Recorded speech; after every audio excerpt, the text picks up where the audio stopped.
I see there is anything missing in the task, I commented on that. So that for you to improve the task. So that it goes to the portfolio. I will do the same with the task you finished this last week. You will comment now, shortly, very short. How did you find the reading? Did you find the reading very difficult? The last reading? Maybe because it's a long text. It's long, yes, exactly. And Yes, more I specific. exist word that I don't know, so I need to search in internet. Yes, exactly. So there are more words you don't know, but still many more you do know. So that's the important thing, that you're improving your vocabulary. You're reading already at C1 level, remember?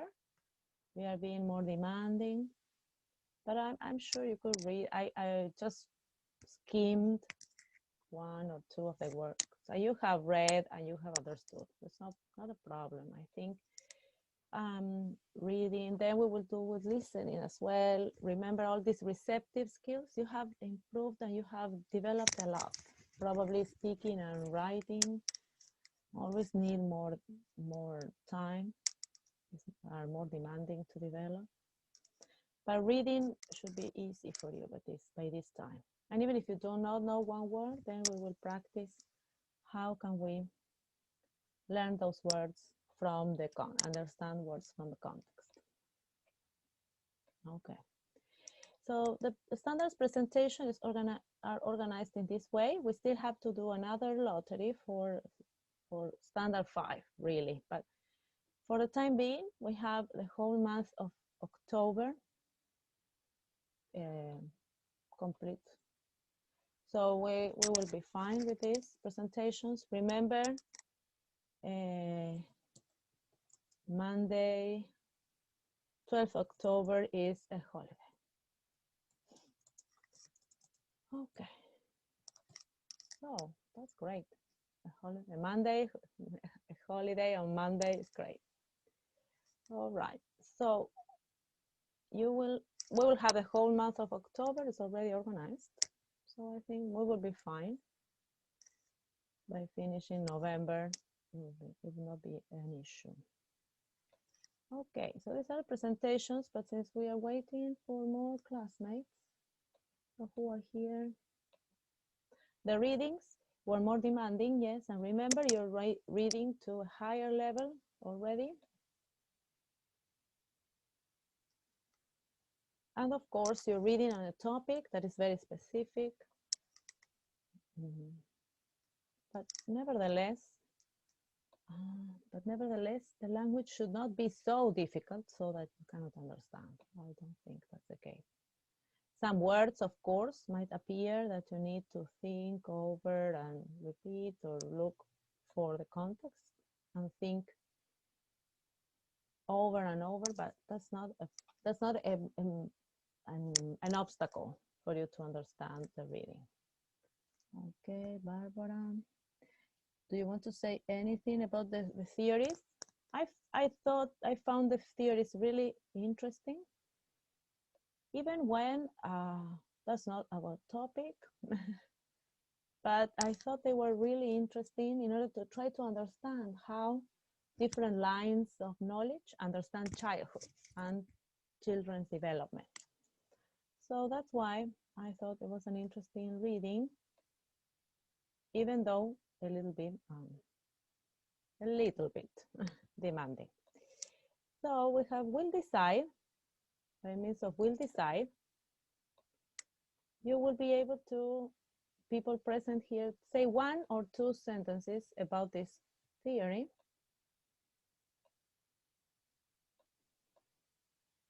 The theories that I liked the most were all those that refer to environment, the importance of the environment, and the constructivism, and how development is explained by the interaction of human beings and their environment, how they learn there. But we know there are other theories that go along another path. And that is all right. And you were free to choose one on your own. So we will see. Okay, so we have will decide. Will decide, and you will tell me who has that one or behaviorism and social learning. Did any one of you read that? Did you read that? No. No, not that one. Okay. The ethological perspective. Oh, I searched the information of this Okay, theory. Fernanda. What do you want to say? Just two lines. Well, how do you define it? I consider that is a good theory, but it's complicated to explain because it's a study of developmental of animals that apply this to students, to child during the during the 1916 and is the origin is to Charles Darwin with their word to evolution. About evolution, yes. And then with the European zoo, I don't know how is the Let me check. zoologists. The zoologists. The zoologists, Conrad Lawrence and Nico Tinbergen, that zoologists, yeah. Conrad Lawrence and Nico Tinbergen, yeah. They make a theory that involve two birds and how they make the apego. I don't know how they pronounce apego during the first year with their mom. With their mom. Yes, how the children, yes, how the offspring develop this sense of nearness with their mothers, yes, and they survive, yes, and also the survival of the fittest. What does it mean there? Those that do not adapt probably to their environment do not survive. I consider that this theory is so difficult to apply to the human because the development of the bird is different to the child. So yes, different. Yes, from animals, but they have adapted, for example, the sensitive period or the learning of language. And probably when we read more about learning languages, then you will see also some connections to this one. Yes, of course, we know that it's not literal, but for example, when you observe behavior, yes, of children, similar to the behavior they have studied in animals, that also is important to understand the stages through which human beings also go through. So that's interesting.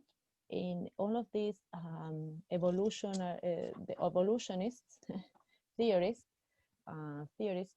pay attention especially to that, to the evolution of human beings and how they go through stages related to behavior, how human beings as well as animals learn different behaviors in order to adapt to their reality and to their environment. Okay, yes, everything is interesting. We have to adapt. No. Oh, psychosocial. Psychosocial. That is the first one. Theories of development. Psychosocial. No. Psychodynamics. Psychosocial is also one of my favorite. I think this is something we will read a lot in the whole development of human beings. I have psychosocial theory. Okay. Yes. Okay, Magdalena. What do you remember of it? This theory consider social and cultural factors. Yes, exactly. The main concept on which it is based to explain human development is according to interaction of the somatic system, the ecosystem, and the societal system. It says that respect to above, human development is not something that ends with the adolescence, but rather development continues until the old age. Until old age. Yes, exactly. It was developed against the theories that had been developed by Freud and Klein, which focused more on children until adolescence. And so then other theories said, no, development continues along life. Yes, exactly. Yes. They have different stages. Yeah, exactly. Yes, it and says then that something more important. Yes, something else you want to say? yes, each stage that person is confronted with a unique crisis in related the task at the age which they must face and resolve. Exactly. So there are crises that you have to solve in order to adapt to your new stage. Exactly. Exactly. Yes. And people, if you talk to your parents, for example, you will see that all these stages are true in the life of human beings. And so you can see that you have a chart, which is very explanatory. And if you have parents, grandparents, you can ask them and see which stage are they in according to this description. I think it's very comprehensive, and it sees the human being as a whole and also as a being that develops along life. Okay, any other? That is one of the theories that are most useful, I think. Okay, someone's coming, Veronica. Okay. The bioecological model. This is Bioecological. mine, maybe. I Fernanda? don't remember. Yes, this is Yes. mine. This theory is famous for its suggestion that an overemphasis on the laboratory research that had turned developmental psychology into the study of the strange behavior of children in a strange situation for the shortest period of time possible. Is proposed by Uri Bronfenbrenner, Bronfenbrenner.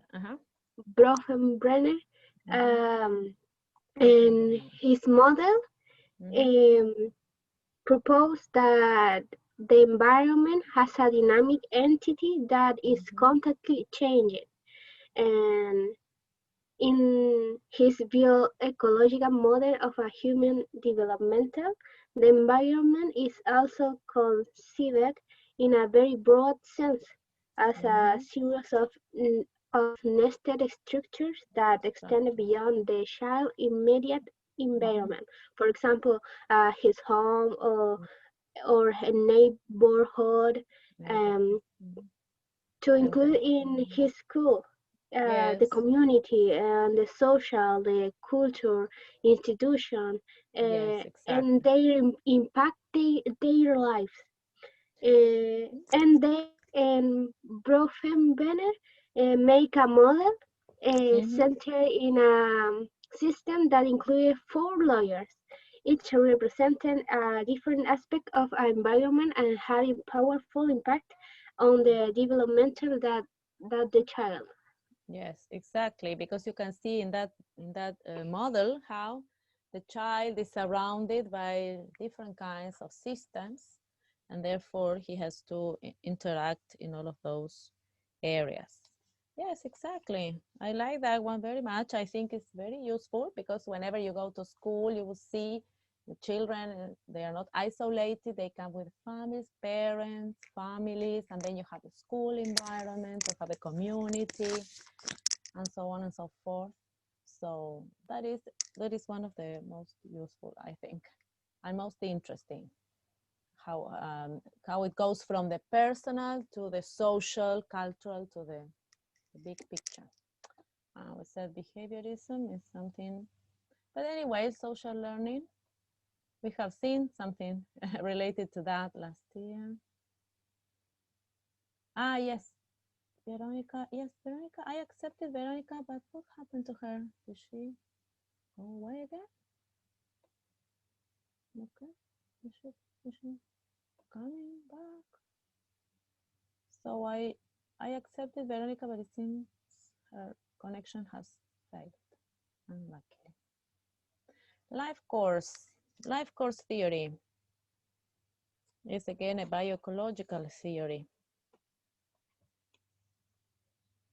It's again about life, how life extends. Yes, it takes into account the whole extension of life. Psychosocial, we already did. Yes. What else we did? Did we do any other? Bioecological. Yes. Any other you would like to comment? Barbara? Any of these you would like to comment? Something short, even if it is a sentence.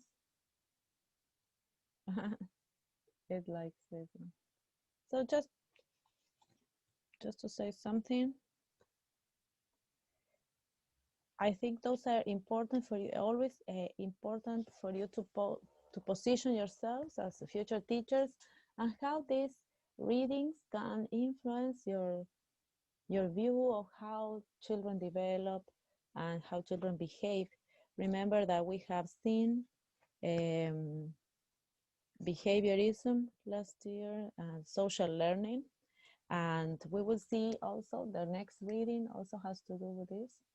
And so how important it is to analyze this, the development of human beings according to their social environment, as I said, and how one theory comes to complement probably the previous one, in which, for example, when behaviorism was the only way to understand human beings and their behavior, then so social learning theory came into place to say to control or to complement that previous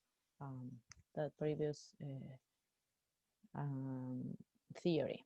And so here they are explained more or less in that sense how one came to complement the previous one and explain human beings and their development in a more complete way.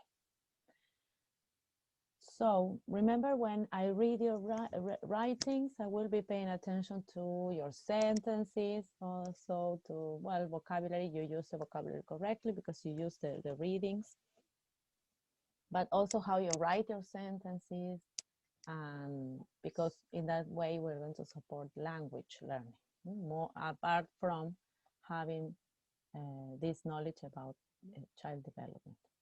Camila, would you like to say anything about your,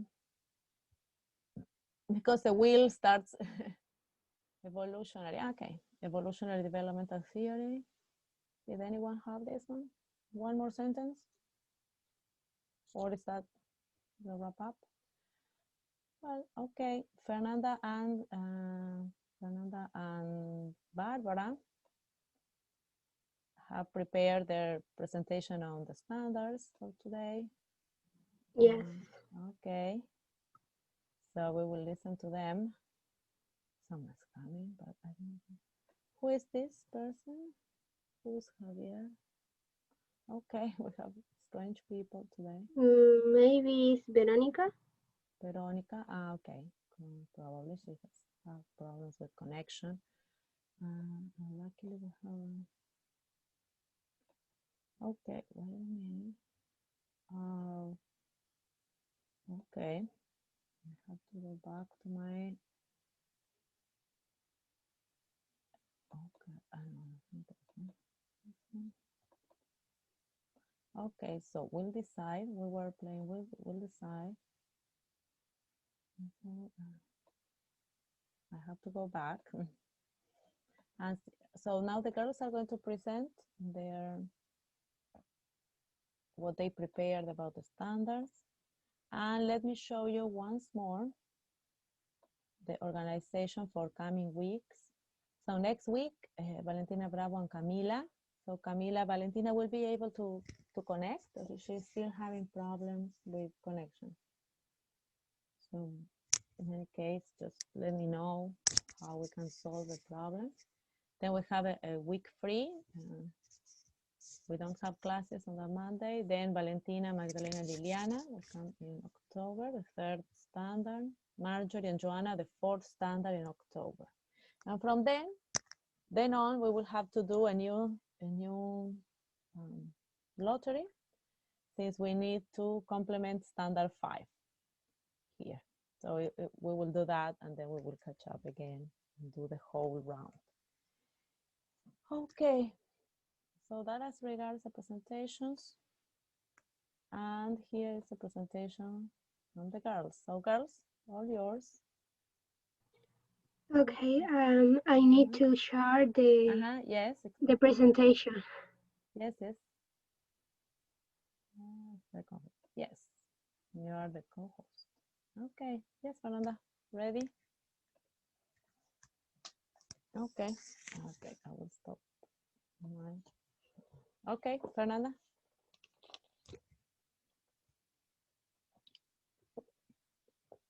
Oh, okay. I like the template. Okay, this is our presentation.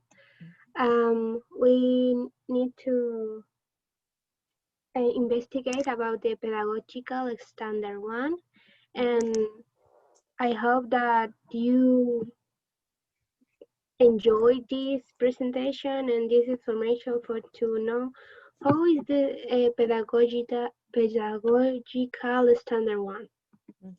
First of all, we need to make a brainstorm. For that, I need that you download Mentimeter, and that is available on the App Store and Google Play. And enter this code, please. Okay, but I think we can work with Mentimeter online.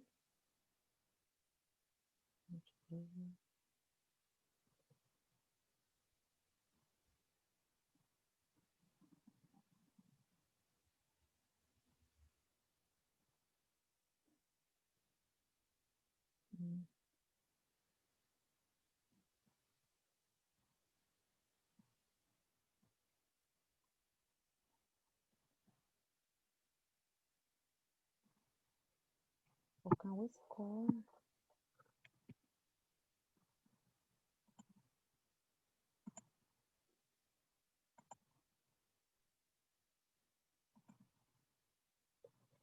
Please respond the question for to know what is your perspective about this standard. If you know anything about that, or a little notion about this standard in a simple word.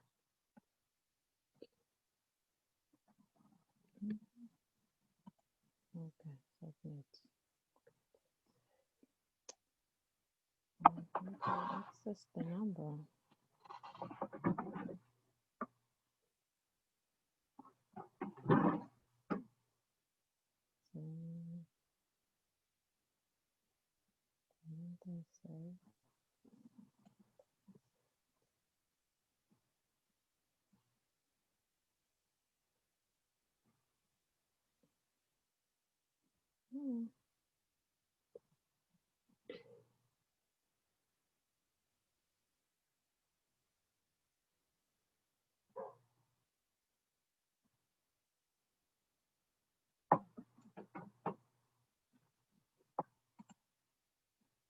It is about one word. It's about what is it about?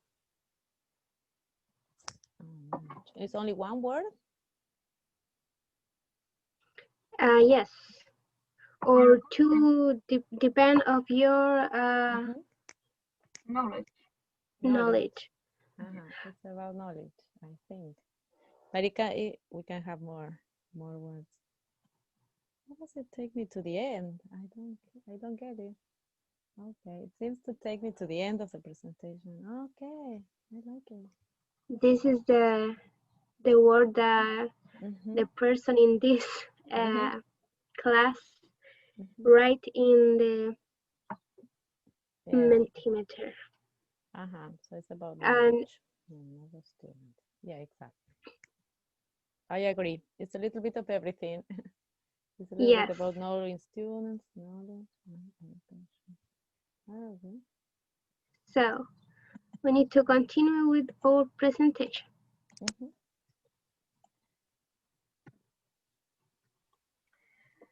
Okay, according to the concept that you write before, I explained a little bit the conception of Standard 1. The name of the Standard 1 is Conoce a los estudiantes de educación básica y sabe cómo aprende. And continue, Fernanda, please. In this part, the future professor know the characteristics of the student in personal terms, social and cultural. Continue. Yes. Now the development process, involved in student learning. Yes, exactly, Barbara. What we have been talking about, how the students develop. So that's so important for you to know a little bit. And they ask with conviction in front of their students, conviction that all can learn and achieve the goals set for them. And she is aware that she must be prepared to make pedagogical decisions appropriate to each context. Exactly. Excellent. Okay. Other activities. Oh my gosh, the words. Oh, these words are in Spanish. Okay. The words of the pedagogical standard. Enseñanza. Aprendizaje. Conoce. Great. Habilidades. Great. Habilidades cognitivas. Exactly. Cognitivas. Yes, thank you, girls. Excellent. Yes.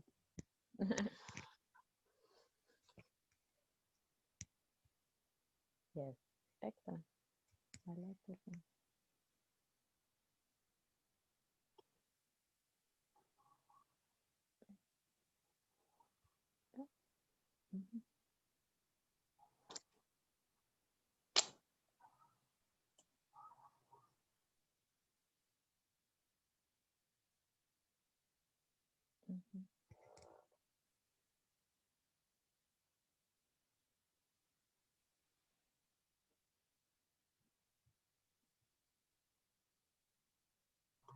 Fernanda?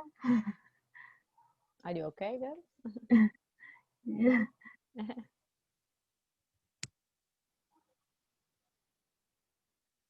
Okay, the final explanation is the correct phrase and words that explain the Standard 1.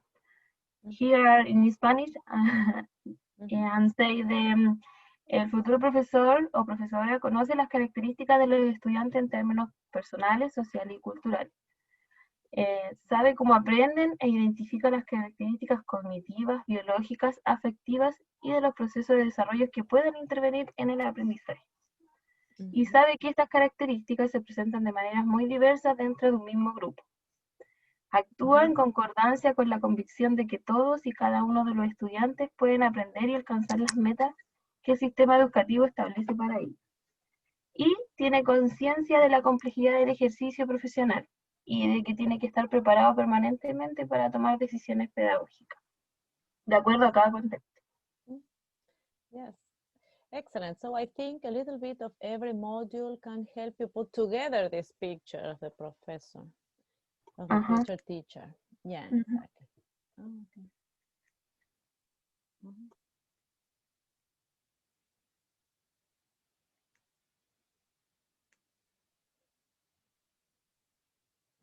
And these colors relate to the previous slide. And a little bit.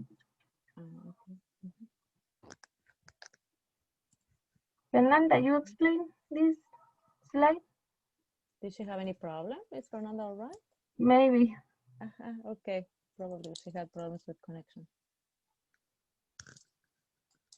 Okay, yes, but in general, what we were saying is this is an important standard since it understand, you need, explains us how much do you need to understand, how demanding Can you hear me? this job is. Yes, Fernanda, now we can hear you. Oh, okay. Finally, explanation. This part is for to understand how we need to identify this standard inside the class. For example, primero que nada, se tienen que conocer los conceptos y principios fundamentales de las diversas teorías de aprendizaje y desarrollo cognitivo, afectivo, social y moral, y saber utilizarlas para interpretar y diseñar diferentes situaciones de enseñanza-aprendizaje. Está también comprender que todos los estudiantes están en plena etapa de aprendizaje y pueden desarrollar hábitos, actitudes, intereses, motivaciones y asume que tiene un rol formativo como educador. Está identificar los estilos de aprendizaje, pues no todos los estudiantes aprenden de la misma forma, los intereses, las motivaciones y necesidades educativas especiales y talentos específicos de sus estudiantes a partir de ellos. Toma decisiones que contribuyan a su desarrollo. La idea es que no solamente contribuye al desarrollo de algunos pocos, sino que de todos en general. Tiene altas expectativas acerca de las capacidades de aprendizaje de los estudiantes y demuestra estar preparado para promover y proteger el desarrollo integral de cada uno de ellos. Además, es responsable del aprendizaje de todos los estudiantes y para ello conoce y diseña estrategias que promuevan el desarrollo de cada uno. Y así demuestra los conocimientos y actitudes y habilidades que quiere promover en sus estudiantes para motivarlos y comprometerlos con su aprendizaje y desarrollo integral permanentemente. Okay. Perfect. Conclusions.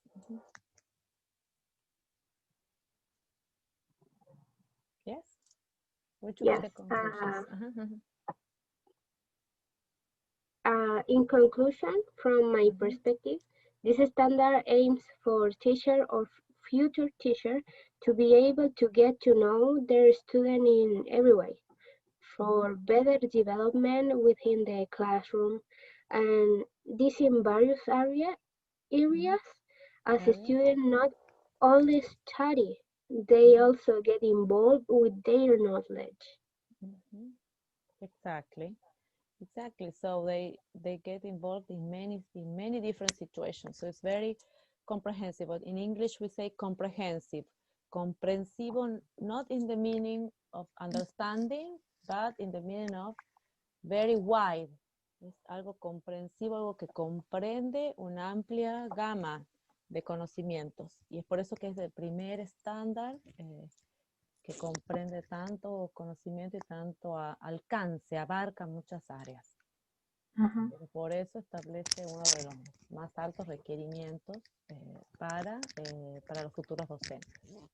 And I think that's why it's an important standard and we need to always be reflecting upon it. So and it's important to know the student and to understand the student, because the majority of teachers know the name or know the face of their student, pero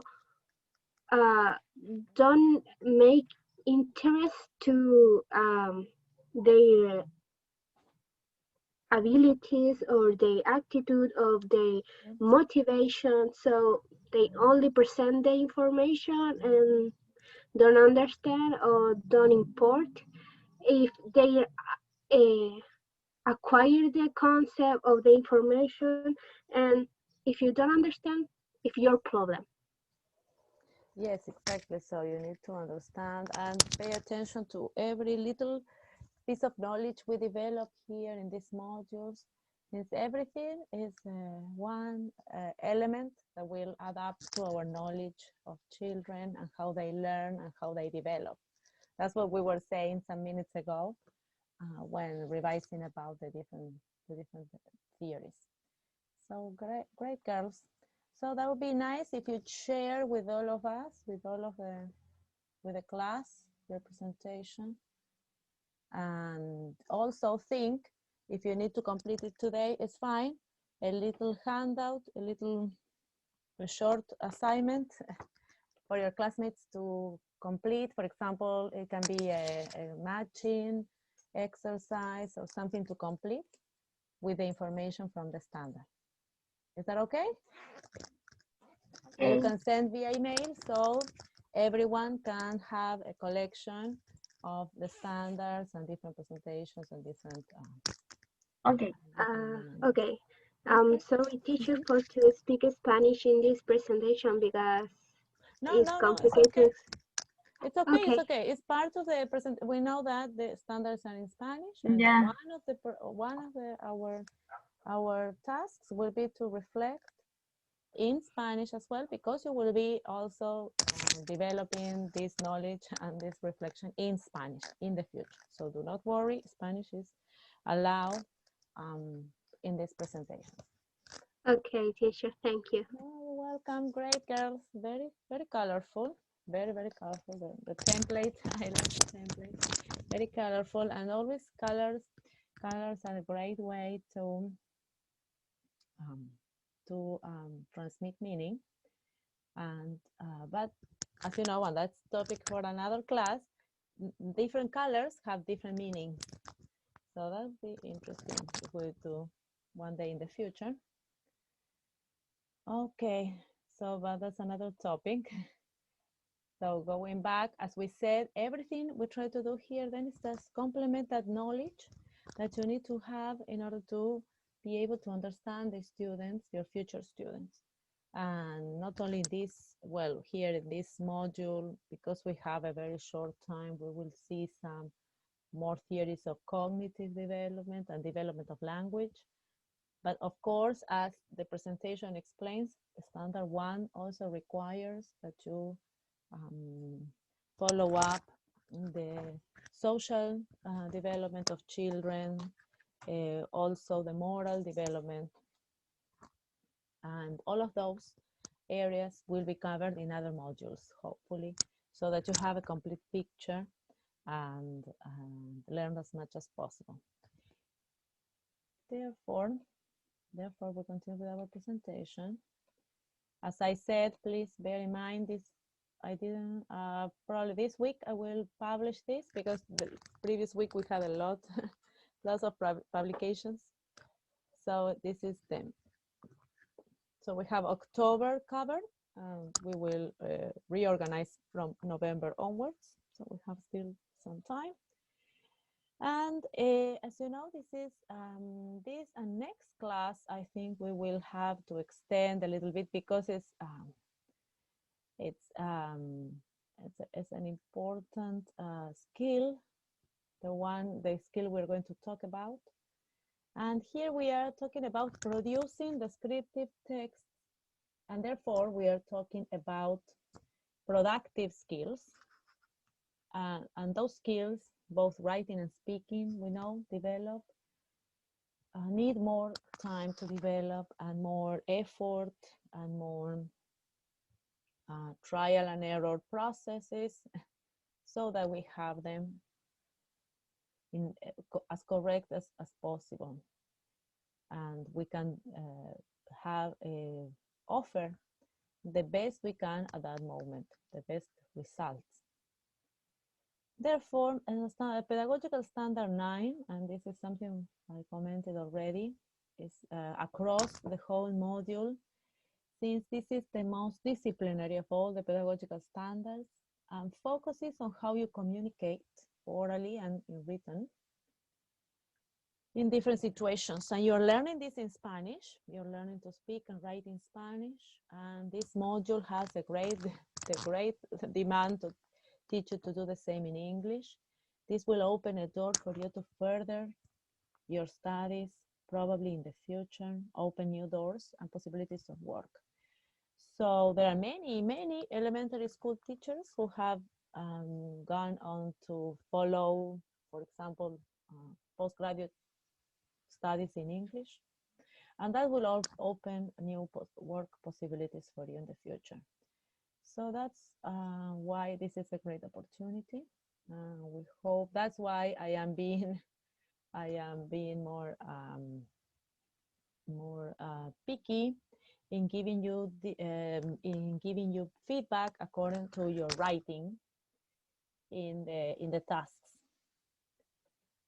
And as I said, so this is the last learning outcome of this unit, but we will divide into two sessions, so we have time to discuss more about the possibilities of writing. And okay, so we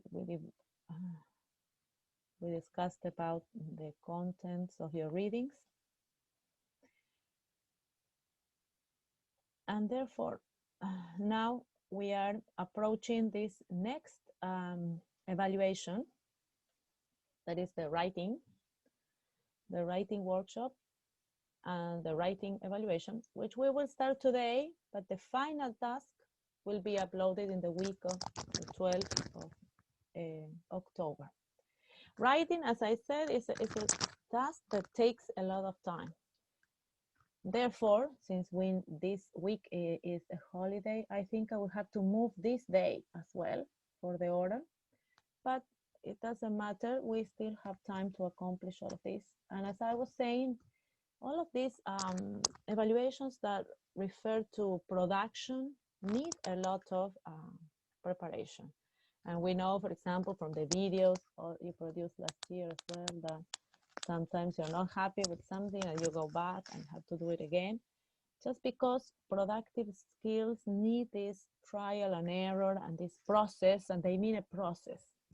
Moreover, it's not something you do and that's it, but it's something you take your time to do, go back and write the draft and go back and so on and so forth. And so why, in your opinion, is it important to develop writing? Of course, in your mother tongue, but also in another language. Any ideas? Why is writing important?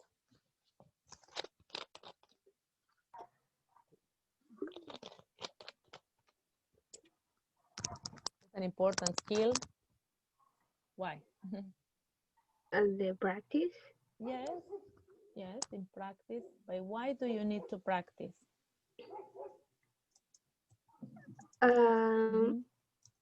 Because it's important to repeat the word that you know. In order to repeat and to learn. Yes. And to learn. Remember that whenever we write, there are different ways to approach this, but whatever we read is one way of learning. But then there is this other step in which we have to also express what we know. And in the standards, this is clear. Standard 9 has like two sides. One is your understanding, yes, the development of knowledge in the area, in your discipline. But then there is also the production of this knowledge, the reproduction of knowledge. And that's why writing is fundamental. If we don't understand writing, then it's difficult for us, or speaking, expositions, for example, it's difficult for teachers to follow what is it that students are really learning. And therefore, here experts say that learning to write is one of the hardest experiences. And probably you experienced this in Spanish. Have you experienced this in Spanish? What does it mean it's hard Sorry.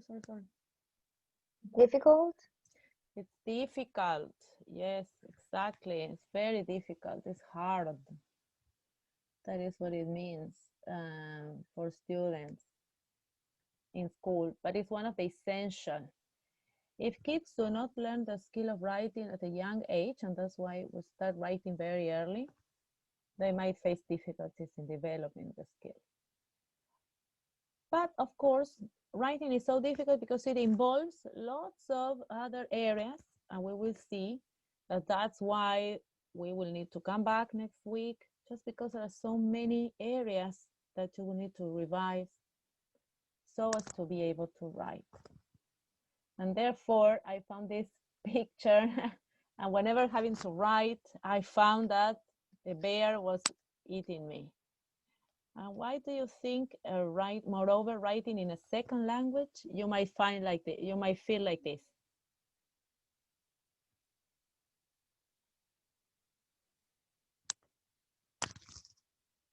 Why Grammatical rules are different? Yes, exactly. Yes, the vocabulary, the syntactic rules, excellent. Too many rules to remember. Yes, for sure. The grammatic is like a beer. Yes, the grammar is eating us all the time. We forget the subject, the commas, yes, the punctuation is exactly. We feel like being eaten by this bear. So how do you feel about writing? Is this true, or is it, well, sometimes we feel like this. It's too overwhelming, too many rules. Or probably, oh, what is my other picture? Doesn't come.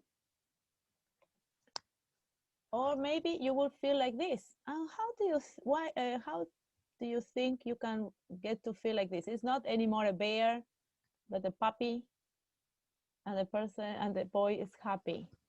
How do you get to this stage with writing? What do you think? Is it possible?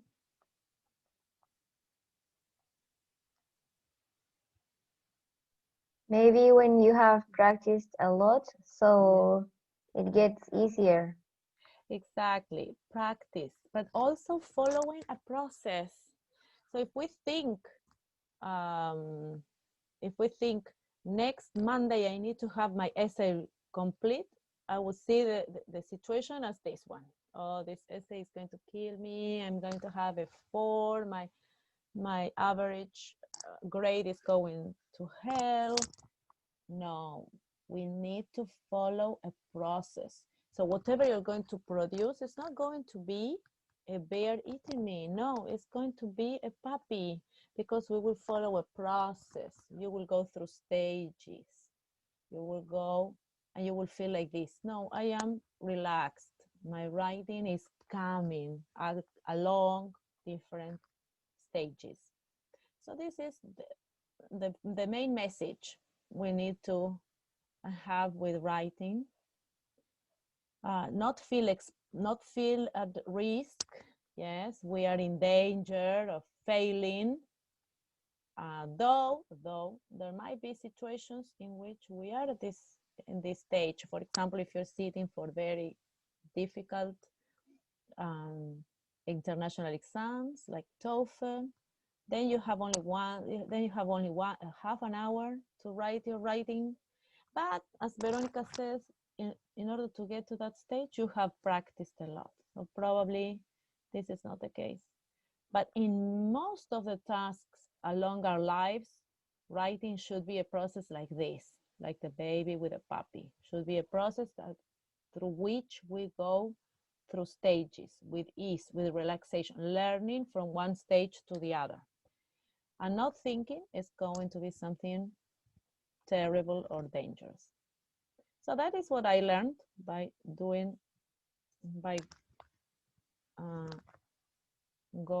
studying at university and doing my postgraduate courses with my last professor, since she was an expert in writing, and she said, do not worry, writing is a process, so you need to feel at ease. Okay, I will need to stop this because I need to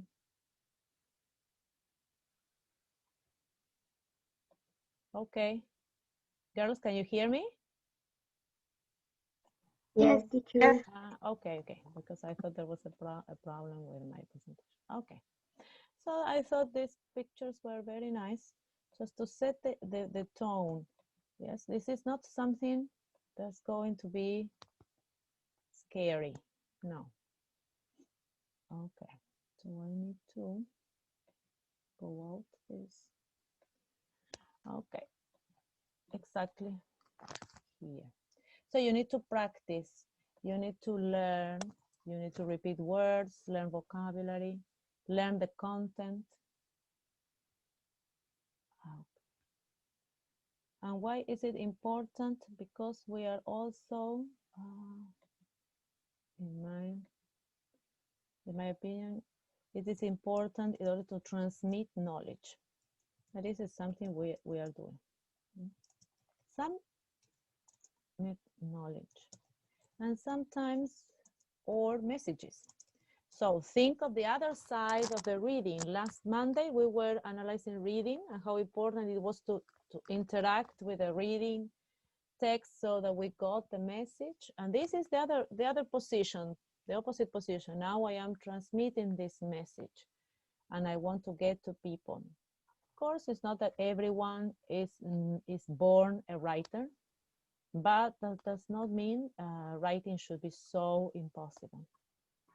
And there are people for whom writing seems to be easier and find pleasure in writing. But in general, human beings need to feel they can transmit something and be successful in that action. And that's the purpose of education. Yes, you're here not to be eaten by the bear, but you're here to learn and be able to transmit the basics of what you're asked in written form.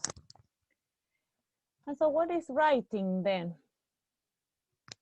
And how could you overcome your bad feelings towards writing? So I think we have said one thing here, which is practice. Okay. What else? Any of the ideas? What is writing? Following in the second, following the stages. Following stages in the process. In the process, yes, following stages in the process. Understanding that it is a process. In the brainstorming is the way of transmit information. There's a way of transmitting. There's a way of transmitting information. Yes, transferring information, and think that you are doing the same in different languages. It gets more. It doesn't need to be more complex, but it's so easy. It's so important that you already have this knowledge in your mother tongue. It's really very important, and for that I will add up here an idea for you to research literacy and how important it is to understand the big concept of literacy, so that I will add up here understanding literacy, a resource for you to read when you revise this, and how important it is to already have literacy in your mother tongue. And in this way, learning this process in a second language or a foreign language should not be that difficult. You already know that there are rules, that there is syntax, grammar, all these areas of language to which to pay attention, and therefore it should be easier. So the University of North Carolina tells us that people write as a response. So that's one possibility. To transmit a message, yes, and to react. So they position themselves in this writer that wants to react to someone, performs a social act, yes, to respond to people or the world, and also write in specific contexts. and prescribed context. And this is especially in a university setting. Yes? You will be writing with an outline, with a prescribed context about a topic. And so it shouldn't be so difficult then, since you have all this guidance. Also, you might continue your path of writing because you want, yes, and you want to create this creations in space for others to receive ideas. But but in this case, in the case of college and education, we mostly write because of the requirement. But again, that doesn't have to be the bear. No, it's possible to do. Then we also write understanding social and rhetorical context. So in most of the cases you learn, it's a process of learning. There is a path, there is a process, and there is a path to learn these conventions. Also, you know who the readers may be, and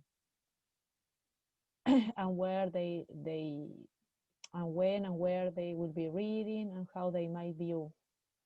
So you know who your readers will be, and how, in this case, I will be your readers. How do I write? How do I see you as writers? And so you will have all this knowledge. It's much easier then to get to do this process smoothly. And also you write to acquire a sense of the reader's expectations and an awareness of conventions for a particular piece of writing. Also you learn, yes? Okay, so for writing in college demands these expectations. So professors expect this from our writings. And so in next year, when you have other 2 courses in the C1 level of English, then you know the expectations we as professors have from your writing. So it's a process of responding to situations, and that's why we need to be calm and know that it is possible for us to do it. Because as I said, we have a rhetorical context, the context for writing. That is that. Okay, the important concepts that we need to pay attention to here, and I decided, since all of the areas were too complex, to separate different PPTs that you can also understand on your own. The first one is on writing sentences. I have them here, but I created a separate PPT, which I am going to upload and still complete one more, in which you will read about different kinds of sentences. This is fundamental, yes? This is our unit now, since we are writing complete sentences with complete meanings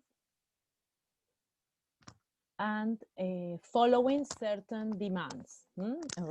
That rhetorical context, that context of writing demands that we are accurate in the sentence writing, but you will have this support. I will show you.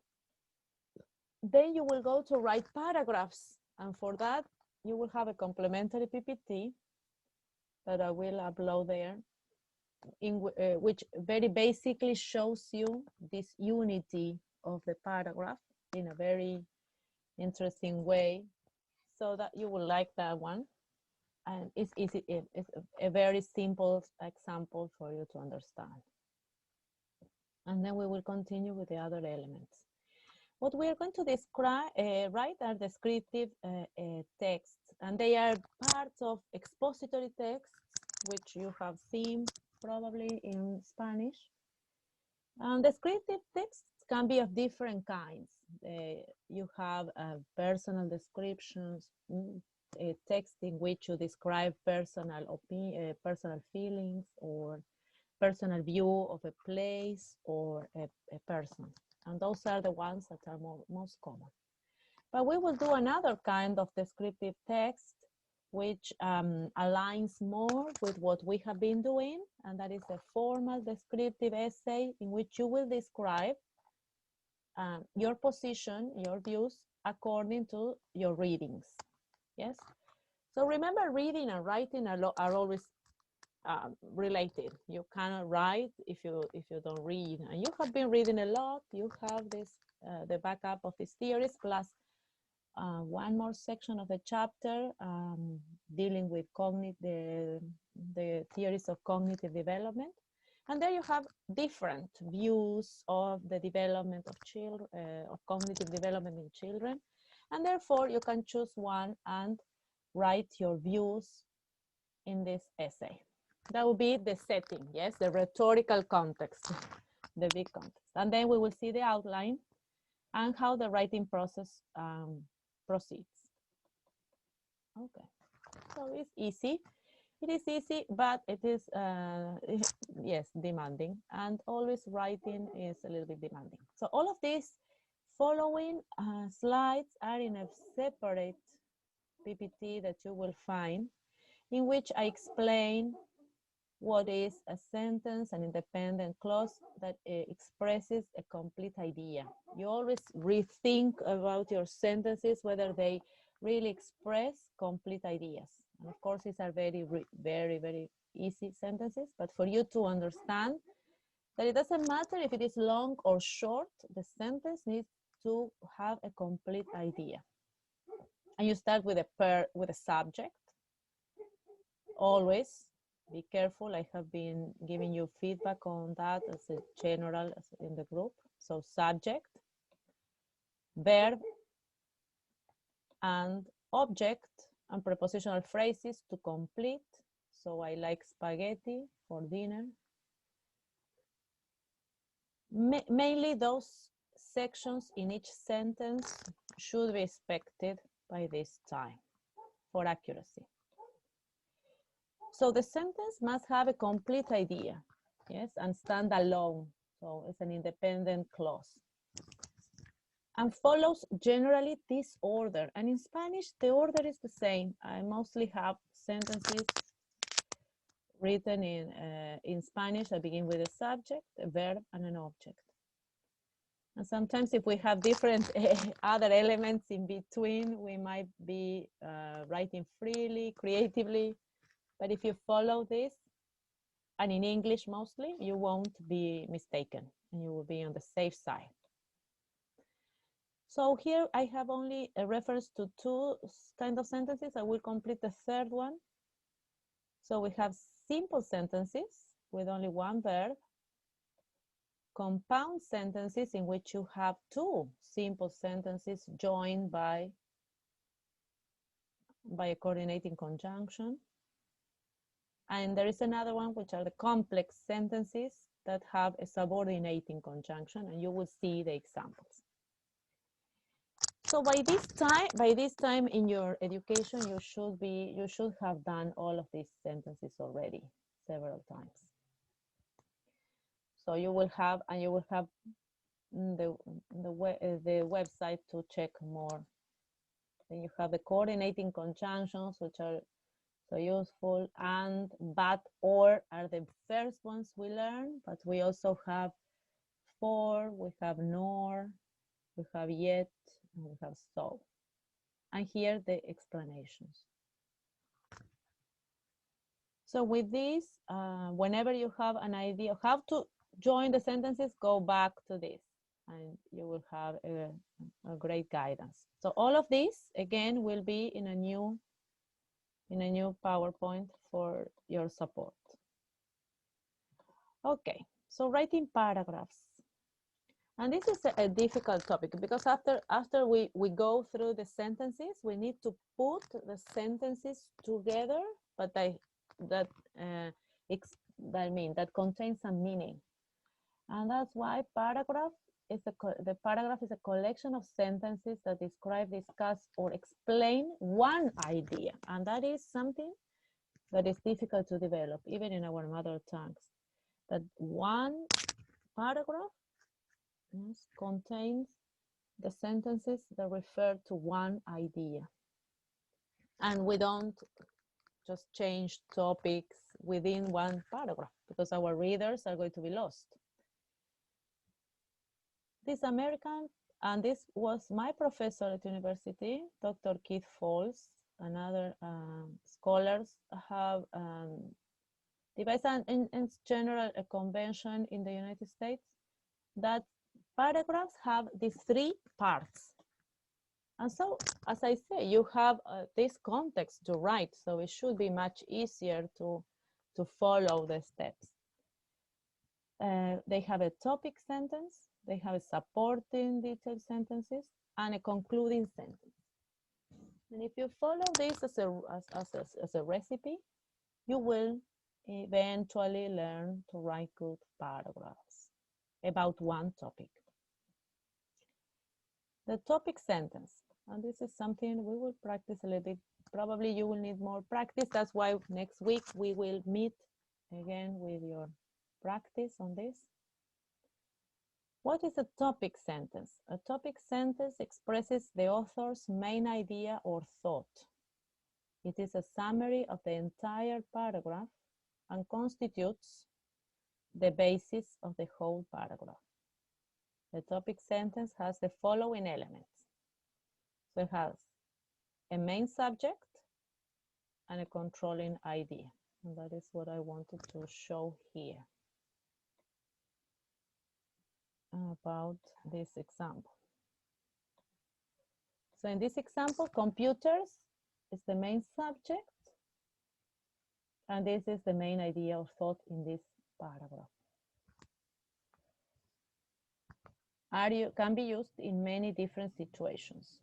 So indicates the direction towards which we want to write, yes? Because we can write many things here, but we decide on this idea. So the topic sentence indicates that a paragraph is going to discuss computers and explain how people use computers in different situations.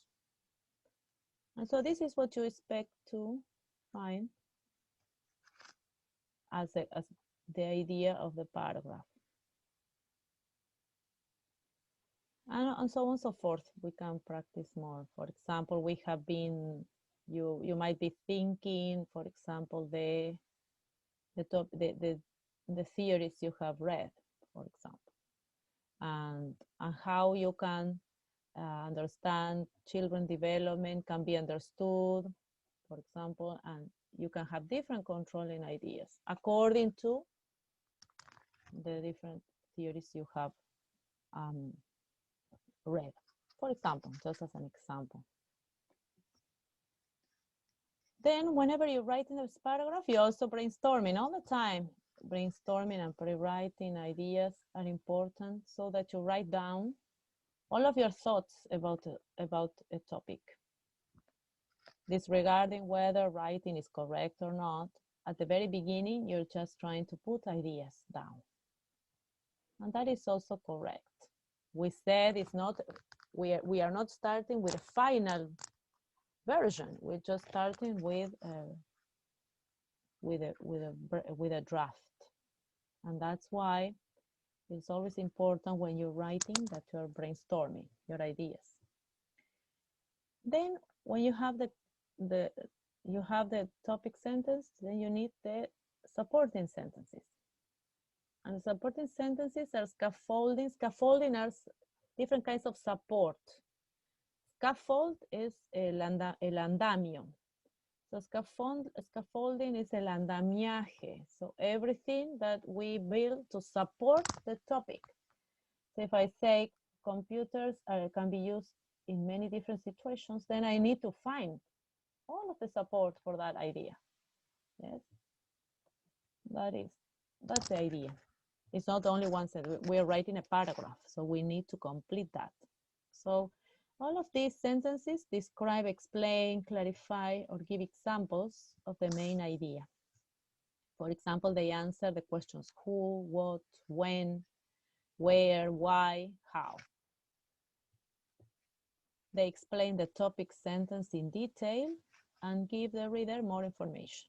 It is important that supporting sentence is related to the topic sentence and the controlling idea, right? Remember, we are talking about, for example, computers used in many situations.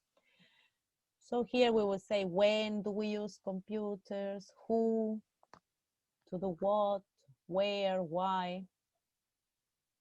So all of the elements that complete that idea about computers, not about any topic really. And then we have a concluding sentence. So this is a really step-by-step way to write a paragraph, only one paragraph. The concluding sentence then concludes or wraps up the paragraph, puts everything together. Features of a concluding sentence should be the last sentence of the paragraph, let the reader know that the paragraph has ended, and brings the paragraph to a logical conclusion by doing one of these actions, restating the main idea or offering a suggestion. And generally, you can write the end of a paragraph by saying as a result, computers, if we follow with the idea of a computer or whatever topic. In sum, because of this, certainly, hence, in conclusion, indeed, in sum, we have in sum, in the end, overall, surely, therefore, thus. So all of these expressions help us finish, conclude the idea of a paragraph. And if you wait for me 1 second, we can see the example, the very simple example I will upload for you so that you have a clear idea of a paragraph. So writing a paragraph is a practice, requires practice, but by following the steps, we shouldn't be lost. And if you start thinking here, for example, one topic sentence of one of the theories that we have been talking about, and you think of all of the supporting ideas about the theory, and a concluding sentence. Okay, just for you to bear in mind, okay? So now I will put this away for a while and open a new PowerPoint that will be in, that you will find in the materials. Okay, any questions so far? No. Okay. So by following, as we said, the context of the rhetoric, the rhetorical context is very supportive for you to find the right way to do this. Okay, to write your sentences. Okay, let me check. No, not this one. Okay. I have a new one. Okay. Okay. So this is for you to reread when you're working. And what is academic writing? Well, of course, what you're writing in college. You explain something, we say we transmit some information, you give information, we said that about it. And the audience, of course, sometimes the teacher, the classmates, and always a teacher, a professor.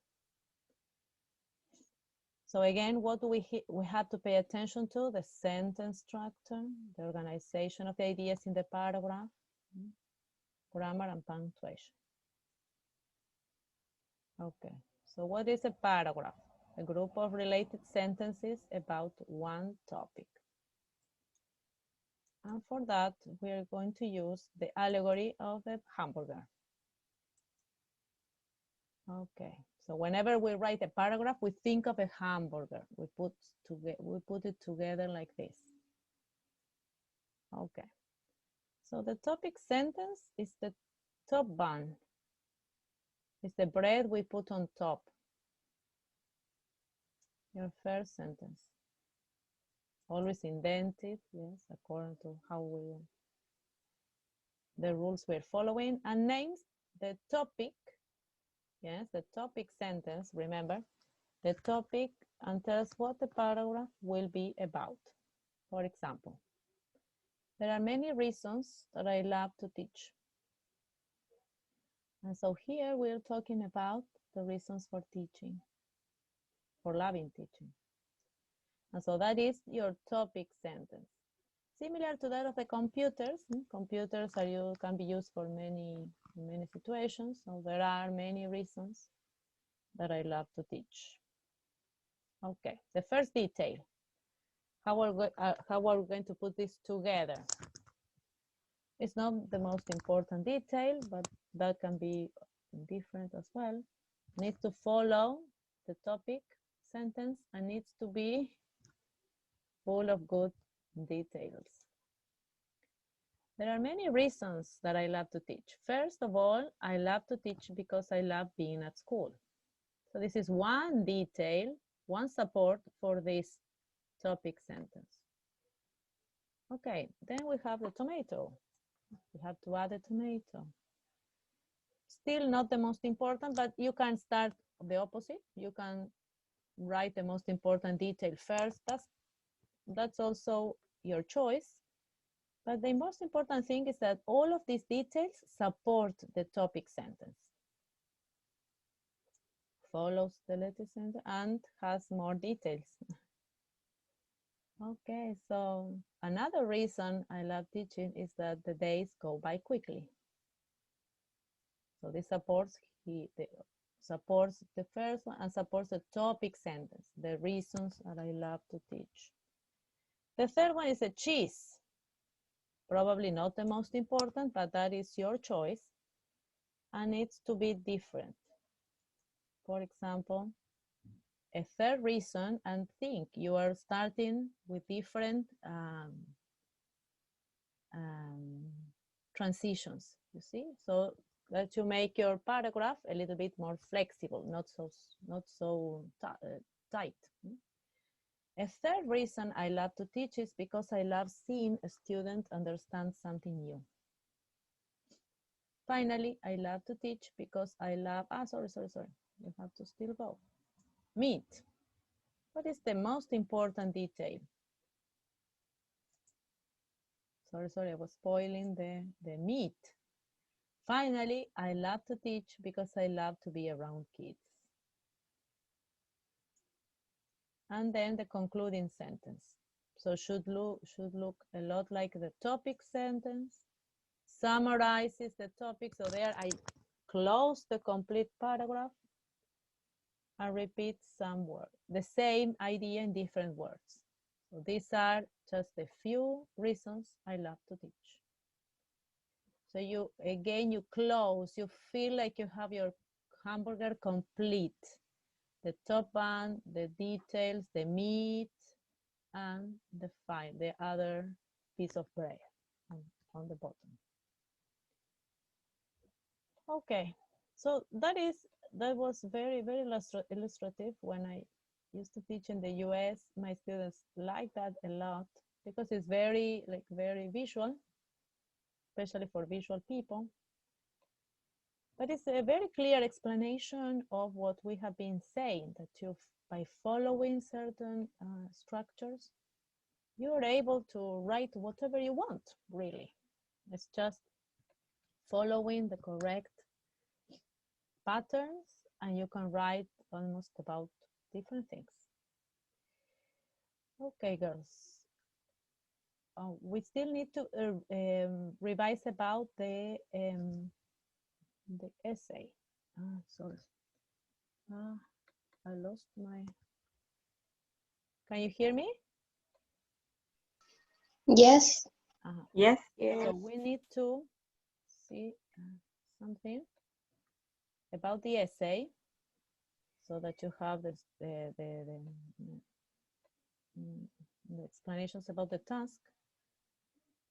But so can you still pay a little bit more attention, or do you need some fresh air and we continue? What do you prefer? Girls? Teacher, for when is the essay? The essay will be due in 2 weeks. So for this, so in this week you will work with the draft, with the first draft. I will explain to you. I will explain to you. So this is the paragraph, and how would you, this will help you write a good paragraph. Yes.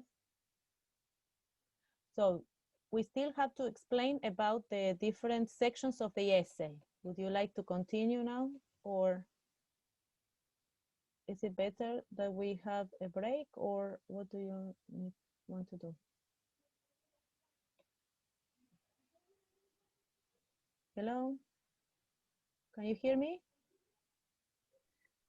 Yes. Okay.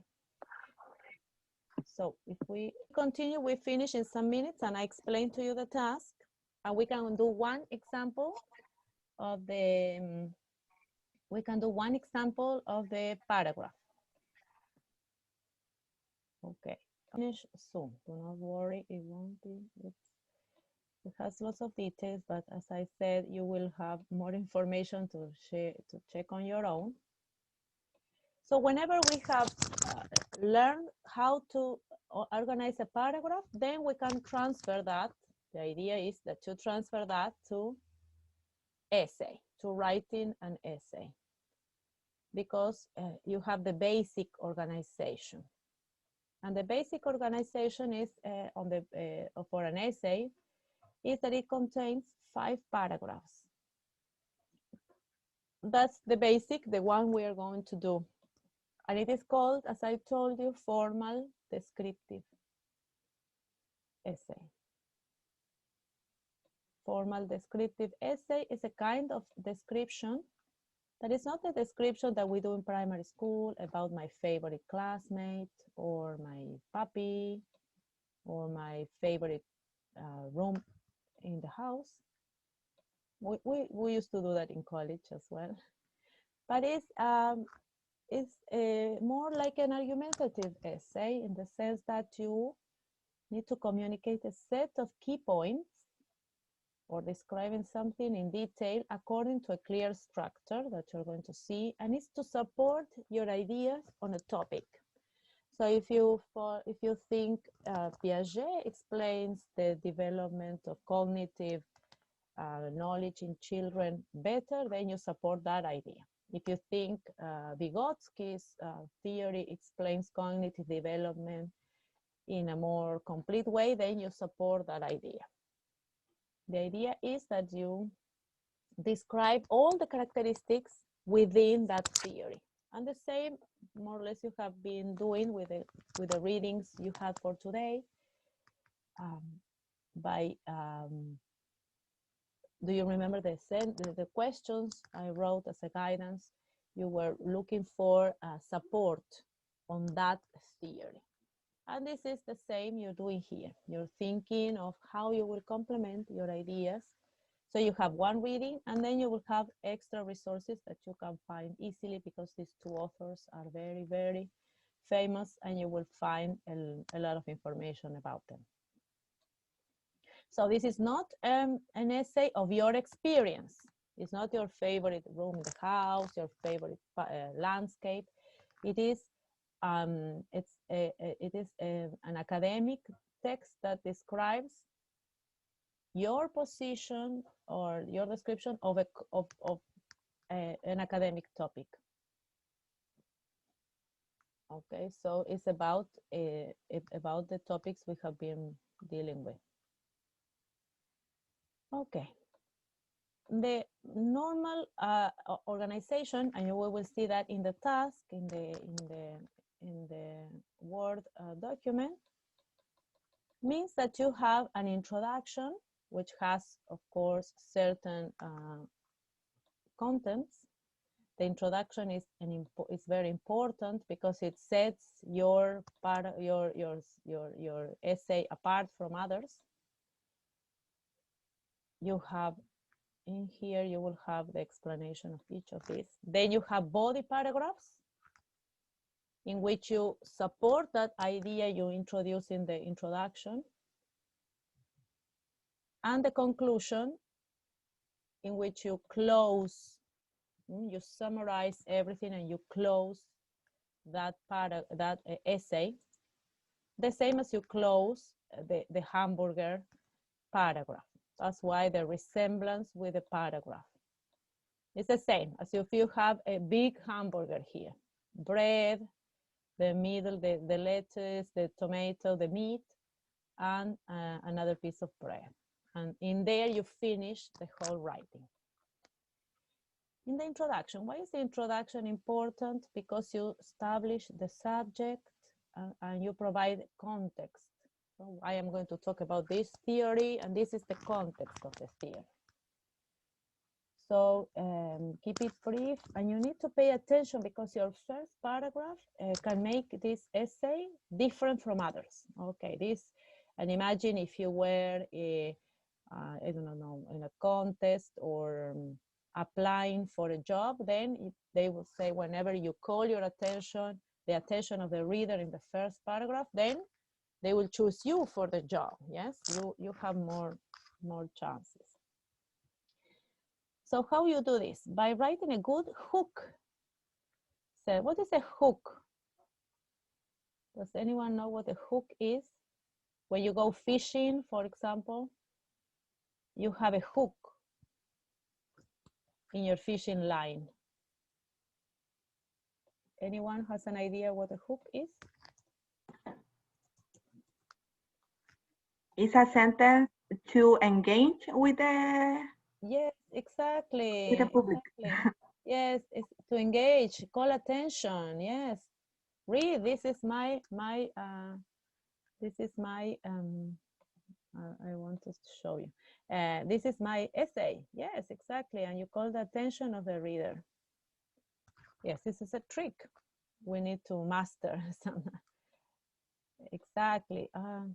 But I can't show you. But the hook is something visual that I cannot show you because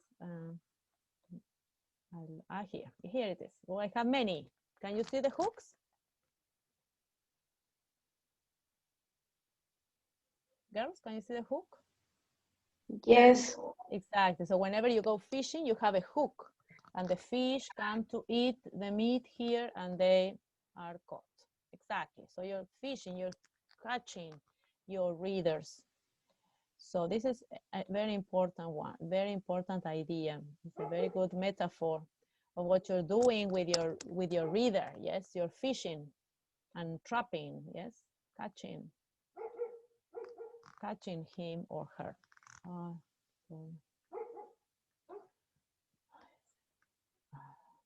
Windows is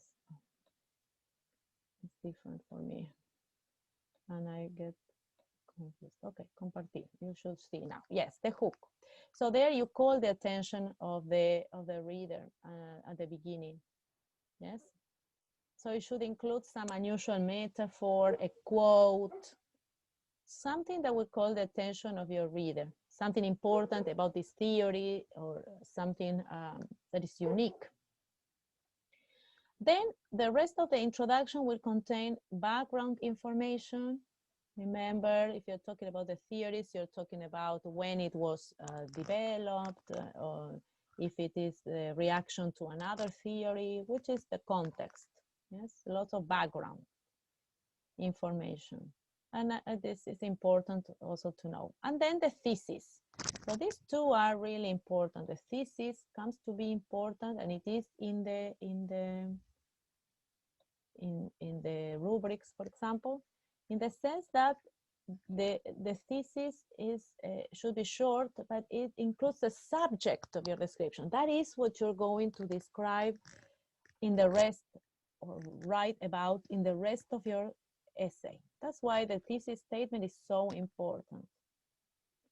And it should really introduce that the very beginning, the hook just calls the attention, but this thesis has the topic and the subject, the most important subject of your description.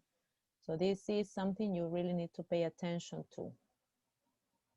So when describing the theories, this is the most important explanation. And that's why I'm going to write about this, because cognitivism explains learning in such and such a way, and this is something you're going to describe.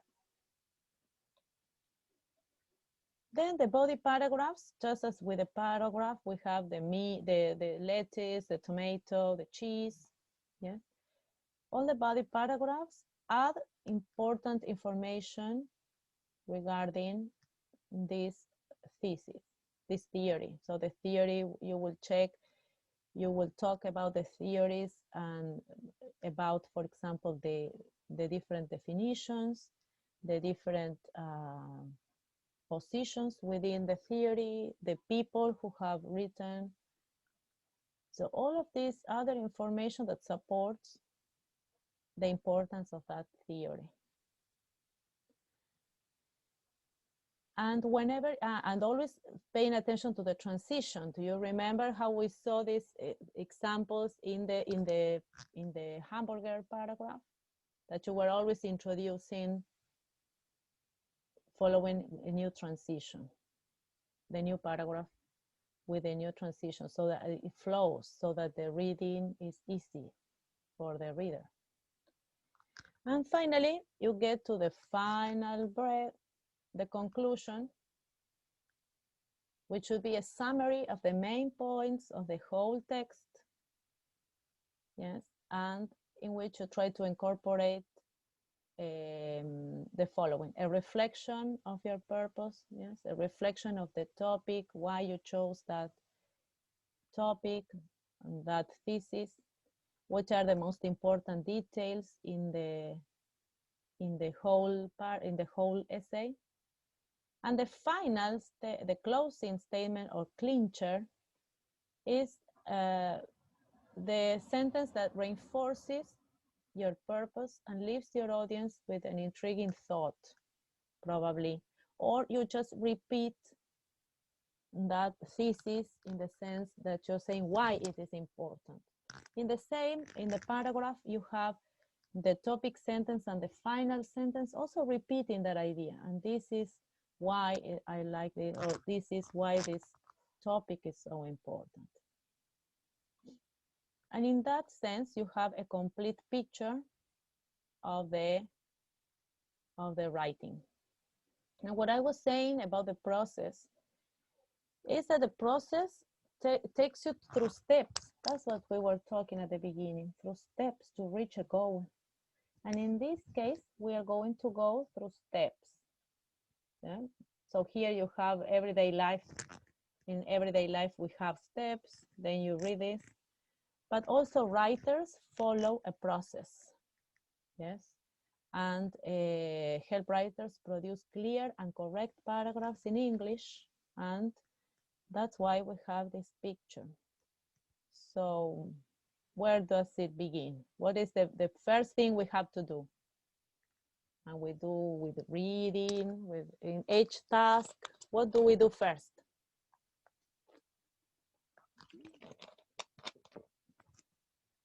Girls, where do we start? What do we do first? With the pre-reading? Pre-writing, yes, pre-writing. Remember, all our tasks start with pre-reading, previewing, pre-writing. We are getting to know a topic, yes, finding information. We will see in the task. Is the same that brainstorm? Yes, brainstorming, excellent. We can use graphic organizers. We have them here. Just to organize all our ideas about the topic. Here it is, yes? So you reflect on the topic. This is the pre-writing. And you can use a graphic organizer. You need to research. Yes, I like Piaget. Well, I will research about him. I want to know about that topic. Then we go to drafting.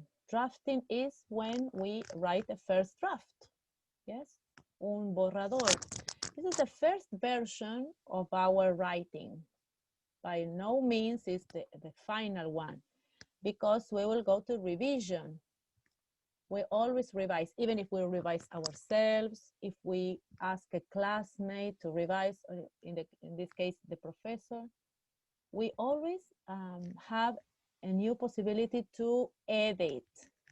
And this is how writing proceeds, or this is the ideal situation for writing. So that we are not thinking of the bear, but we're thinking of a process. So I go back. Oh, the professor told me to revise this, I go back and rewrite, and then I edit again. So and then we just publish. What you're going to give me in 2 weeks is the final version of many revisions you have made. But you can also revise on your own. You go to the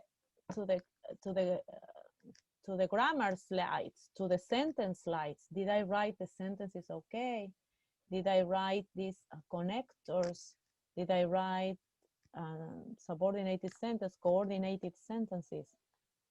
Okay, so this is an important task. So we will divide this in 2 stages.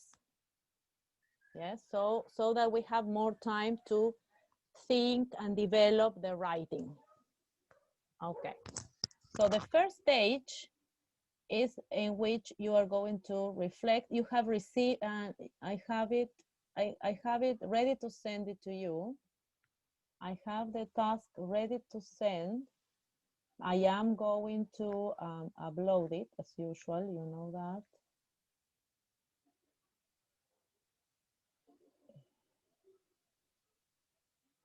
Okay. Let me think.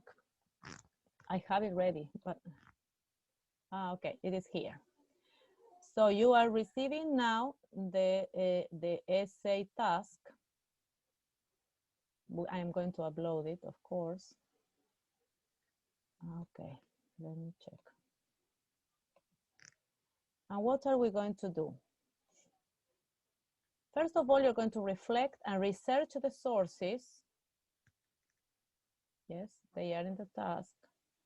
And select a graphic organizer to organize the topics, the information. Then you're going to try to complete the outline. What we are going to do first is complete the outline. Yes, so we have all the information necessary, and I will show you in the Word document, in the shape of an outline. And that is what you are uploading, and we will be discussing next week. And the following week will be the week, and you will receive feedback, and the following week will be the week to complete the writing. So I thought this would be a better way so that you think first of all the information you need.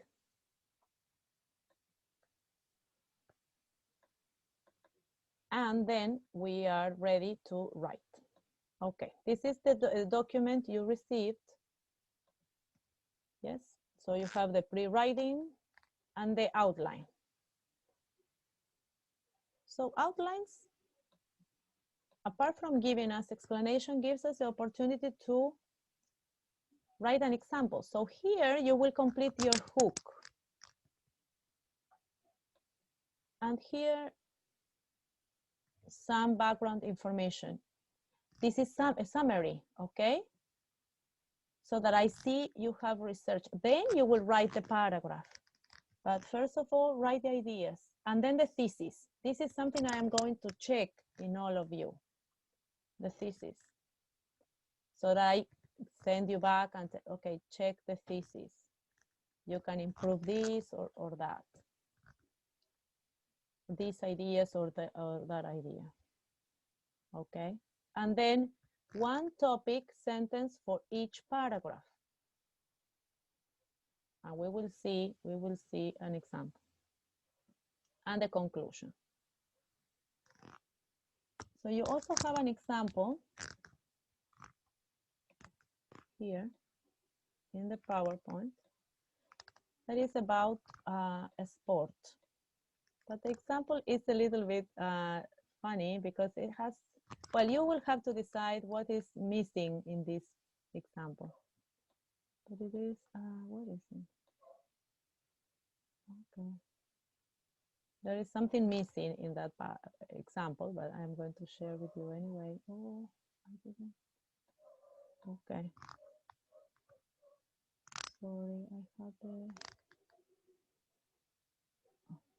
Oh, that's strange. Where is it? Okay, I will copy it again, but here it is. Okay. So in this essay, there is something missing. You're going to discover what it is.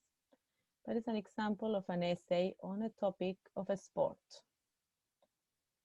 And I thought it would be a good example because you're talking about defending a position within a theory. So it's related to it.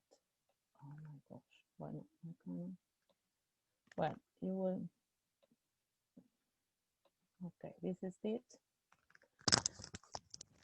So it is about, the sport one was the incomplete one, but this one is about artifacts, features, and eco-facts of the 21st century. So in this, wait a minute,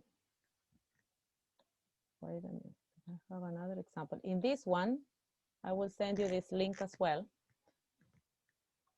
This, people talk about archaeology, and they talk about the components of archaeological excavations, artifacts, features, and eco-facts. Therefore, each of the paragraphs will follow those ideas. Yes. So one paragraph will talk about artifacts, another one will talk about what's the other one? Features, and the other ones will talk about eco-facts. So that's one idea of organizing your essay as well. But I wanted to show you another one. Well, I'm going to find it. It is about an essay. It's about a sport. But it doesn't seem to find it online. Just a problem. Okay, doesn't recognize my. Okay, it's looking. It's this one. Okay, so I will look for another example about the sport, and I will upload it there. So, do you think you can finish the outline for next this week, so I can give you feedback? And we meet next Monday. Here it is, the other one. And we revise the different outlines. I will give you feedback, and then you will be ready to write your paragraphs. Do you think it's better in that way? Girls? Can you hear me? Girls? Yes. Okay, so this is the other one I'm going to write there. It's about rugby. And here it gives, well, you have the hook, yes, different explanations about the sport. And then the thesis. While rugby appears rough, its players maintain good respect toward both teammates and their opponents. So this is their thesis. This person is going to discuss that rugby is a sport of respect and I don't know, love about the players. So this is the important thing that you need to remember. Your thesis, that's what you're going to describe in the rest of your essay. You're supporting this idea. So if you say that, for example, cognitivism explains how children learn better in the 20th century, then all of these other paragraphs need to support that thesis. And that's why the thesis is so important, because everything I'm going to write afterwards is to explain, to describe this idea. So I think this is a good example, but it has, okay, it has more paragraphs, but it doesn't matter whether it has more paragraphs. You still have a good example to follow. So each paragraph will explain why they think this person thinks rugby is rough, but a good, but a sport that shows respect to others. Okay, so you will have that PPT to revise the other PPTs for reference and the task that you have received. Do we agree? Okay. And you will send, I will create, so the first outline writing, I will create this task on Educando so that you upload it and I will give you feedback. And next Monday, each of you will be able to read your thesis. If I have already given you feedback, you tell me how you have been working on it.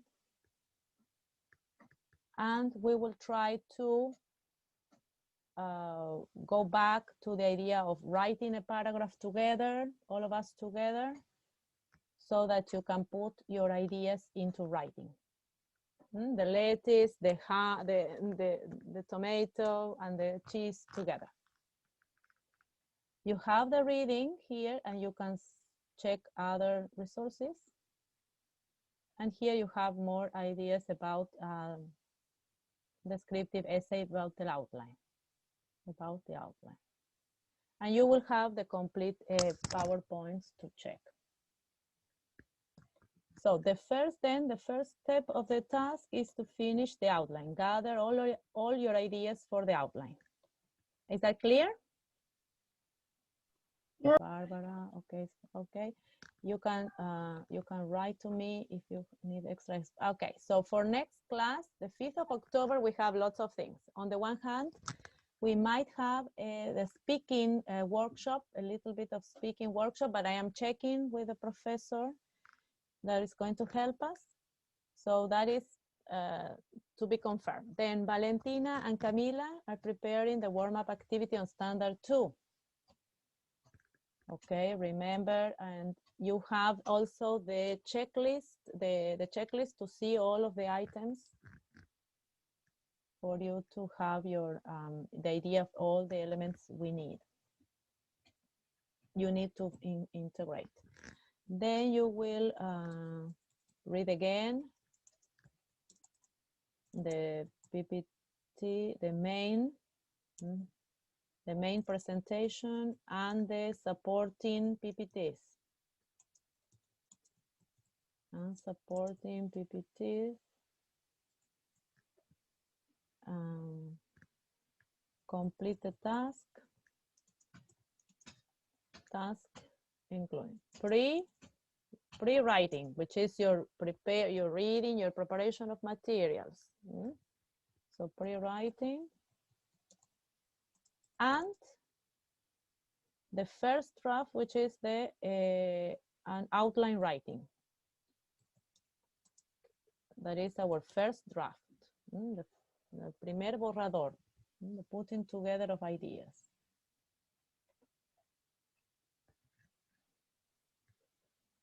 Okay, read again the main Teacher? presentation. Yes, outline writing. Yes, yes. Upload.